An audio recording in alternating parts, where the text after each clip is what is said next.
Is there an algorithm to game the system for music, or like a formula that you could follow? I heard there was a clip that I saw. It was like a DJ that was talking about it. And he said that there's essentially a lever that can be pulled. If you pay enough money, a lever that can be pulled to make a song go viral. But I'm guessing you would say that's not true. It's not true. No matter how much money you throw at it. Like, okay. I mean, if I was a trillionaire. Okay. And let's say I was a trillionaire. I had a son. He was like, I want to be a rapper, dad. And I was like, I got you.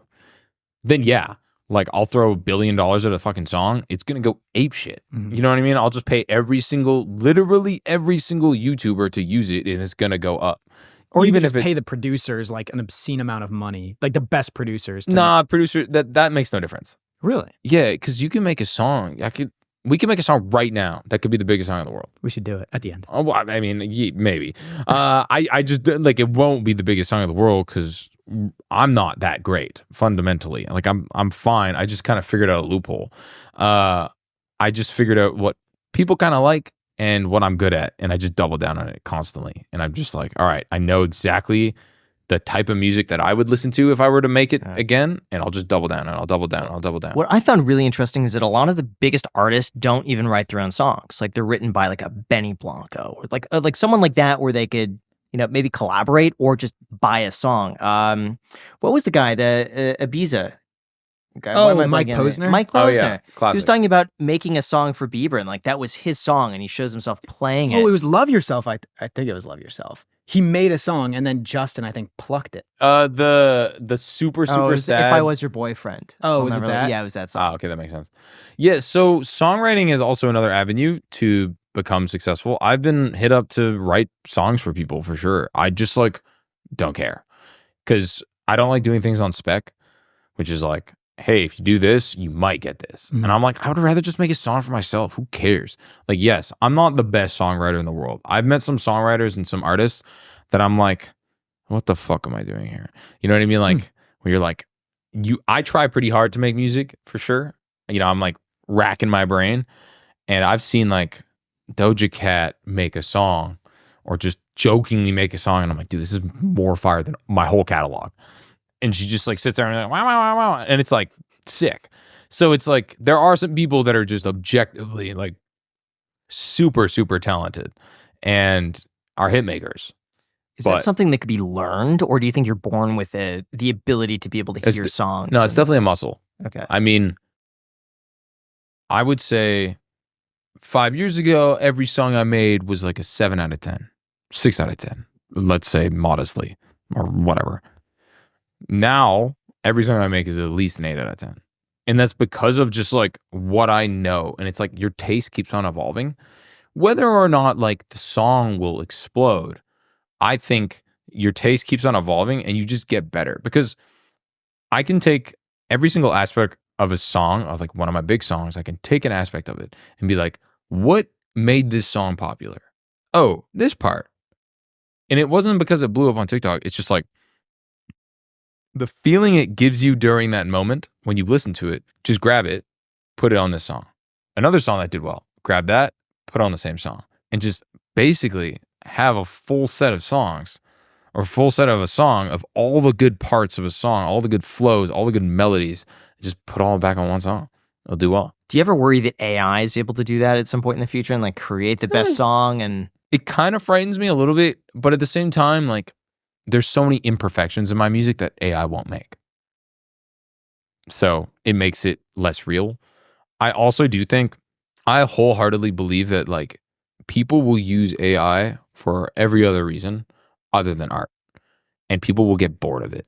People will get bored if it is just straight up AI art. And there won't be like a revolt, like we need no more AI art. But people will just be like, oh, I'm not that down for this. And I think that's just going to be like the general conscious of the society, people of people being like, you know what? I think I'm done with that. We don't need this. Let's just like actually support a real artist. But what if they couldn't tell? Because I could see the movie industry like at one point being like, hey, we want a hit song. The movie industry, maybe. Unless there was something recognizable. You can tell the movie industry right now is like getting hit by ChatGPT scripts. It's pretty bad. Sometimes I watch movies. I walked out of the Joker movie. I heard it was like miserable. It was abysmal. Yeah. And like look, art direction, great. Don't get me wrong. Acting, incredible. But like for 2.5 hours, nothing happened. And it was just awkward. I was like, I think they just went the Home Slice went way too avant-garde on it and was like, we need to do something even more different. And it just went way left field and it did not resonate, I don't think. I don't know. I see a lot of that like with musicians. I feel like a musician, they make a few albums like when they're starting out, then they make 2 albums that just blow up, and then they're like, I'm really artsy, I'm going to try to come up with something that's like super unique and different. And then it's hard for me to actually enjoy that. Like I've seen that. I feel bad saying these names, but with like Kendrick Lamar, like Good Kid, Mad City was incredible. Oh, one of the greatest albums ever. Even I hate saying it because I in fact, I met him randomly outside of the restaurant that I used to work at, Tyler, the Creator. Oh, he's great. Yeah. Like he's dropping a new album. He what? He's dropping a new album. Oh, I know. Yeah, like, yeah. Right? Chromacopia, Yeah, which yeah. actually sounds really good. It looks but like really Wolf sick. is like, I think a masterpiece. Oh, like, yeah, it's like a 10 out of 10 album. But I feel like after those blew up, they're like, I need to go a little bit more unique and different and, you know, get all artsy and poetic, which is great. Like I support trying new things, but it always seems like a little bit much. Do you see that? I mean, I kind of have it with my music. I mean, like everyone's always like, I want the old BBNo money. I want the old this, old Kanye, all this. But you're developing new fans every single time. And, you know, I literally went from like a drum and bass record, a drum and bass adjacent house record with like a top line bass that sounds like everything from the UK to a heartbreak song. Which was fire. Yeah, and it's good. It's a good song. Like I really like it. It's really like raw and powerful and emotional. But it's like it doesn't fucking matter. If you can make a song and you can make any type of song a decent song, then do it. Like I totally agree though. Like sometimes as people like try to go way too heady with it. Okay, for instance, so the heartbreak song, there's a lot of aspects in that song that I would say I would basically do in a normal rap song anyway. It's like some of the cadences are just like really upbeat rapping. I get insecure when I leave space on a song. That is something that a lot of producer friends that I work with, they're like, stop rapping so much. The song will do better. And I'm like, nah, it just makes me insecure.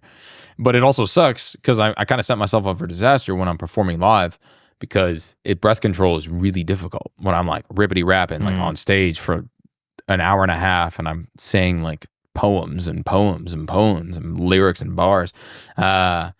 So that's something that I like struggle with is like leaving space in a song or like trying to be more artistic in that regard. But something I will do across all my music is just fill the song out with lyrics because I know I like it and I know my fans like me. And if my fans like me, they'll like my songs. And that's it. I'm just putting my personality into my songs and they can resonate with it. Although really quick, while we're on the topic of business, for those unaware, I got a coffee company and it's called bankrollcoffee.com. Our goal is to bring you the highest quality coffee at the most affordable price. But in terms of delivering on that promise, we had to find an e-commerce platform that would be the best fit for our needs. And that is where our sponsor, Shopify, was there to help. Shopify is home to the #1 checkout on the planet, with way less carts going abandoned and way more sales going. For example, Shopify is this amazing service called Shop Pay that lets customers save their email address, credit card information, shipping, and billing information, which, I kid you not, boosts conversions up to 50%. And if you're serious about growing your business, your commerce platform better be ready to sell wherever your customers are scrolling or strolling on the web, in your store, in their feed, and everywhere in between. All in all, nobody's selling better than Shopify. So if you want to upgrade your business and use the same checkout that Bankroll Coffee uses, sign up for a $1 a month trial period at shopify.com/ICH, all lowercase, with the link down below in the description. Again, that is shopify.com/ICH to upgrade your selling today. Shopify.com/ICH with the link down below in the description. It is just $1. I strongly recommend it. It truly is the best platform out there. Thank you so much to Shopify for sponsoring this episode, and back to the podcast.